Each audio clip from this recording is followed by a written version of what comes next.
Okay. Are we all ready? Tissue box on standby? And the eye drops? Okay.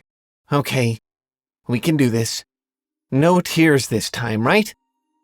If all of this seems like a little much to you, it's probably because you don't know what we're about to do here. The story I want to share with you in this video is one I've been wanting to share for a long time now. I just wanted to be ready for it. But I finally had to accept it.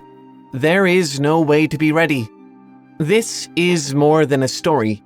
It's a confrontation with one of the hardest realities we dreamers have to face. If you're creative, if you've ever imagined anything, if you love fantasy, it will break your heart. And that's all there is to it. You've been warned. So, if you think your heart can take it, let me share with you the tale of where the dragons went.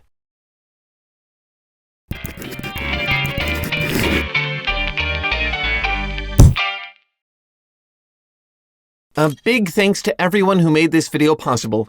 Everyone who continues to watch, like, subscribe to these videos, and especially all of you who have decided to support the show on Patreon, thank you so much. There is absolutely no way we could make something like this without all of your help. We love you. Our story is a fantasy, but it doesn't start in a medieval village or an alien otherworld. It starts in a cold, bare, unloving observation chamber deep in the bowels of a high-security containment facility, a place owned and run by an organization known as the SCP Foundation. If you haven't heard of them, that's about par for the course. They like it that way. They're a covert operation dedicated to protecting the world from the unknowable and the anomalous. Their usual charges are apocalyptic monsters, mimetic viruses, reality-warping artifacts, and other such nuisances. But one of the most fabulous of them all is, or was, a cardboard box. You may not have thought much of it if you'd come across it on your own.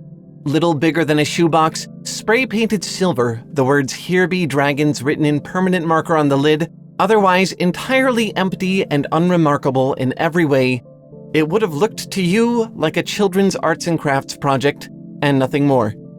Imagine your surprise then when all by itself, the box came open and out billowed clouds of black smoke and flocks of tiny flying origami dragons. This is why the Foundation had to keep the box under lock and key. There was something inside it that they didn't understand. Although the box was always empty, the paper dragons and the smoke seemed to materialize from the opening as if from somewhere else. And the dragons themselves were no children's craft project either. They were alive, animate, aware of their surroundings. They would flutter about and play happily with each other or anyone else in the room until it was time again to vanish back into the empty box. This went on for some time, the scientists and containment specialists watching the dragons come and go, wondering why. Until one day, the dragons brought an answer. Or rather, a question. It came in the form of a letter found resting atop the box, which read, "You have found us. Thank you. It has been so long since we last saw each other, friends. The peace has been upheld. The giants and behemoths have kept their word and have not caused any trouble since you last came and gave the order. We missed your company. How has your family been? Do you still know how to work your room? You are welcome to visit any time." The Foundation provides no explanation of the possible implications of this message, but I think it's pretty clear what we're dealing with here. A portal fantasy. Like the ones in The Lion, the Witch, and the Wardrobe by C.S. Lewis, some kids, through their imagination and creativity, either created or found their way into a fantasy otherworld. And now, for whatever reason, they've gone away, and the denizens of the box await their return. The Foundation continued to observe. Later the same year, another letter arrived from within the box. This time it said, "It's strange to see how much your world has changed. It is even stranger to see how we now appear in this place. In fantasy, we are much bigger. Or maybe you've grown taller? Fantasy is still the same. We hope you can visit us like you used to. Though our room is as grand as ever, it appears yours has shrunken? We do not understand. The rooms were supposed to be maintained, as was our agreement. Please, restore the belief. This is where the tragedy begins. Brace yourselves. It seems the dragons were starting to understand that things had changed, though it was difficult for them to grasp how. The children's bedroom, which had been the conduit from one world to another, had now been replaced with this sad little containment chamber, and without the belief of the children who'd found them, they could only manifest in our world as shadows of their true selves, these little paper things. But their hope wasn't yet gone. They were sure that their creators would never abandon them, and only requested that things be set right again. Later, the following year, after a long and fruitless wait, the dragons came with yet another letter. This time, instead of the brilliant, fluttering flock 100 strong, a mere 20 emerged from the box. They would not fly, instead walking lethargically about on their feet. The letter said the following: Friends, we apologize for our few numbers. We have had to remain in fantasy for quite some time. The others are growing impatient. We are trying to keep the peace, but please, for all of our happiness, repair the room quickly. We know you are trying. Your family is the most imaginative of us all. It seems that without their creator's belief, things weren't going so well in the world of the box. But, not knowing who its owner was, there was little the Foundation could do except watch and wait. Sometime after that, the Foundation won't say how long, another letter arrived. This time, it came with just 10 dragons. And they weren't alone. The box expelled 3 balls of yellow, crumpled construction paper, which shook violently on the ground for several seconds before ceasing all motion. The dragons scooped them up and returned them to the box. The letter read, simply, The giants were foolish. Your room was not ready to accept them yet. We're sorry, friends. We hope that we can still see you, but time is growing short for our happiness. The dragons, apparently the ones closest to the children whose imagination made this portal between the worlds possible, were barely able to materialize as paper dolls in a world that doesn't believe in them. The giants never stood a chance. After that, carried by just 5 dragons this time, another letter. Tensions are rising. Fantasy is becoming darker. We, the serpents and the hybrids, are furiously trying to hold them back, but the giants and the elves wish to strike and make an entrance. They say that your family has grown stupid and ignorant. We hope this is untrue. It would sadden us all greatly to know that you have forgotten. As the reality of their abandonment set in, it seems as though the creatures of fantasy were becoming desperate. My guess is that it escalated into a conflict not between the races of their world, but between their beliefs. That they must either grasp hold of reality themselves if they want to be a part of it, or trust their fate to the hands of absent creators. Eventually, a single red dragon pulled itself out of the box. Wings torn, noticeably crumpled, it collapsed to the floor and did not move again. As the life went out of it, its body unfolded into a sheet of paper, bearing a message only 3 words long. War. Goodbye, friends. Over the next 6 weeks, the box became a miniature apocalypse. Columns of flame burst from within over and over, hot enough to melt steel, taller than a man. Distant roars sounded from deep inside. It spewed out shreds of torn paper, crumpled paper balls, and the lifeless bodies of the paper dragons. There were a great many of them at first, but fewer and fewer as the weeks went on. For a while, near the end, instead of paper scraps, the box began to release what looked like scraps of flesh and muscle tissue. And then, for 7 long months, nothing. The box lay dormant. When a message finally did arrive, for the first time since the box had come into the Foundation's possession, it came without a messenger. They found it lying inside the box, words blurred and stained with blood on the parchment. It read, Are you still out there, friends? We miss you dearly. Fantasy is no longer safe. Our haven, your beautiful creation, is gone. The giants are dead. The centaurs are dead.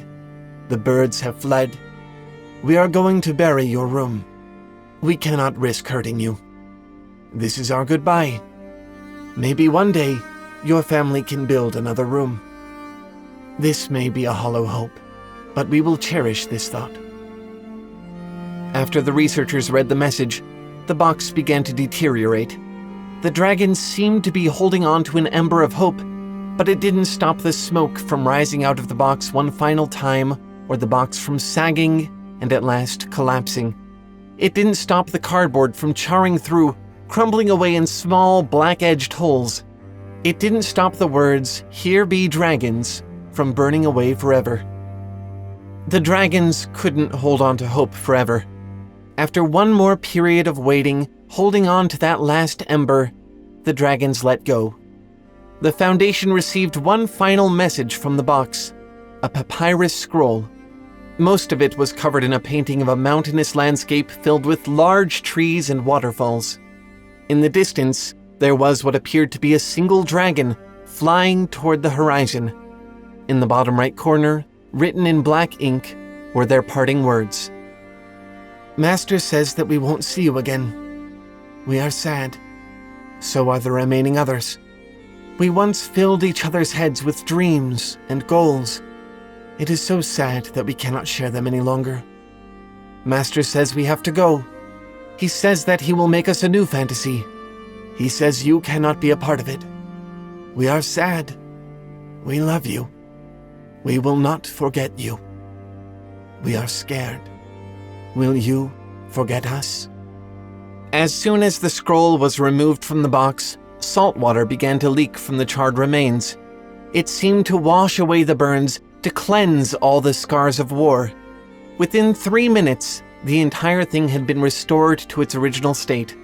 No bigger than a shoebox, spray-painted silver, text written in Sharpie on the lid. Only now the words, "Here be dragons," had been replaced with the words, "Here were dragons." Now you probably understand the tissue box. I'd let you borrow it if I could, but it's a really painful story in a really unexpected way. We're sad about the dragons, yes, we're sad about the world inside the box, but I think the reason this story hurts so much goes deeper than that.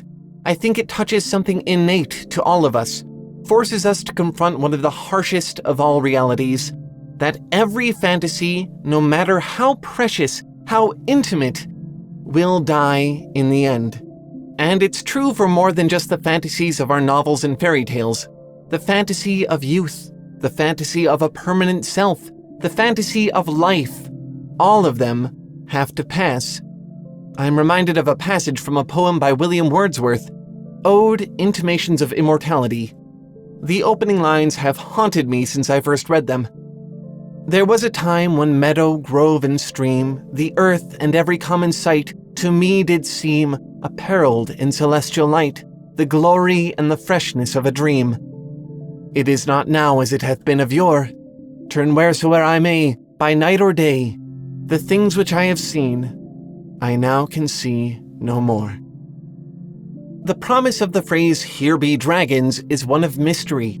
It tells us that there is a world unknown. This empty part of the map could be home to the creatures of our imagination.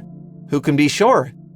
The cruelty of the phrase, "Here were dragons," is that it doesn't even negate that promise. It tells us that it was fulfilled and that it never will be again. The terrain is mapped. It is known. And definitively, where once there were fabulous beasts and things out of our dreams, we know now that the magic has passed. As a creative, my instinct is to fight this idea. I have always loved to believe that dreams outlive the dreamer, that thoughts exist independent of the thinker. I still do believe that in some ways, but fantasies are unique to the ones experiencing them. It's what makes them so precious. Give 1,000 people the same book to read, and every one of them will see something different in their mind's eye. Sit 1,000 people down to watch a film, and they'll all have different interpretations and reactions. Give 1,000 writers the same prompt, and you'll receive 1,000 different stories. Without all of those individual readers, moviegoers, writers, the versions of the fantasy unique to them vanish. And it will happen to each in their time. Either circumstance or mortality will eventually change the person, and so the fantasy must change as well. Our dragons become so many origami dolls. We're all a bit like Peter Pan, trapped forever between the world of our fantasies and the harsh outside reality. Or in the case of Peter, the world of childhood and the impending world of adulthood. His magic, his motivations, his entire story all revolve around the knowledge of what's coming, maybe even what has already begun for him. He tries to animate nostalgia into this immortal living fantasy, but the tragedy of nostalgia is that the feeling itself is an admission of things lost. By dreaming backward, we accept that the fantasy has already died. Our relationship with it will never be the same again, and so it goes with every fantasy we create, every fantasy we experience. Even if we could stay forever, to do that would be to die ourselves. So, we always have to return from it, and in some form or another, in order for us to live, the fantasy must die. The things which I have seen, I now can see no more. It's a sad truth, but I didn't just bring you here to make you sad. I brought you here because I think there's something to learn. As storytellers, the knowledge that our fantasies will one day die makes them precious in a way that something eternal could never be. Just the way the disappearance of the world inside the box awakens us to how precious these tiny paper dragons truly are, knowing the limitations of our own dreams makes the brief window during which we get to live them so much more poignant. It reminds us to breathe every fantasy deeply while we can, and when the time for dreaming is done, to give them a fond and loving farewell. At the very least, we don't need to leave them wondering whether we'll come back. In a way, I think this is what we're doing when we share our fantasies with others. The passing of the tale is like a goodbye. You've experienced it. You know it well enough to tell it. To you, it's become old, one step nearer the grave. But to the ones you share it with, it's new. Not the same fantasy, but one fresh to their dreaming minds. The fantasy lives on, reincarnate. As if to acknowledge this, the story of Where the Dragons Went ends with one final addendum. After almost 8 years of inactivity, the box stirred. Purple smoke began to rise from it, and as it opened, it fell to the floor, spilling out a large chunk of amethyst and a leather-bound book. The box disintegrated soon after, taking every trace of the world that had been with it. Every trace except for the book. Inside, you find the fantasy again, but in a different way. It turns out someone had traveled the world of fantasy while it was alive and cataloged its many species and environments. The book is called Beasts of the Old Letters, and through it, the fantasy comes alive in our own minds. It becomes our portal, even without the magic of the box. The amethyst was inscribed with the words, "One last time." Sometimes, that's all a fantasy needs. Be good to yours. Share them. I say that like it's an easy thing to do. Really, as artists, I think we tend to undersell how difficult it is to take care of our ideas.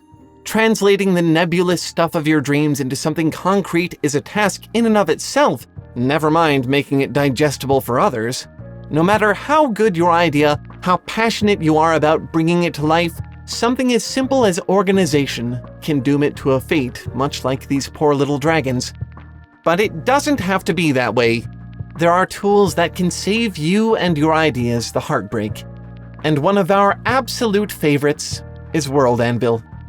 If you're not familiar, World Anvil is a browser-based world-building platform designed for writers, novelists, tabletop game masters, game developers, anyone who has a world in their head that needs building. With tools for linking together your content like a wiki, creating interactive maps, timelines, and family trees, and options for choosing who to share it all with, World Anvil will keep your creations safe, well-organized, and easy to share with anyone you want. And that's only the world-building side of it. The platform also has built-in novel writing software to write, plan, plot, and shockingly, even publish your stories. As in publish for money. The real deal. Go to worldanvil.com/talefoundry to sign up for free. And if you want to join the guild there, which will unlock a veritable arsenal of amazing features like comprehensive privacy settings, presentation options, and so much more, you can use the code TALEFOUNDRY to save up to 30% on an annual membership. Not just 30% off 1 month, 30% off your entire year.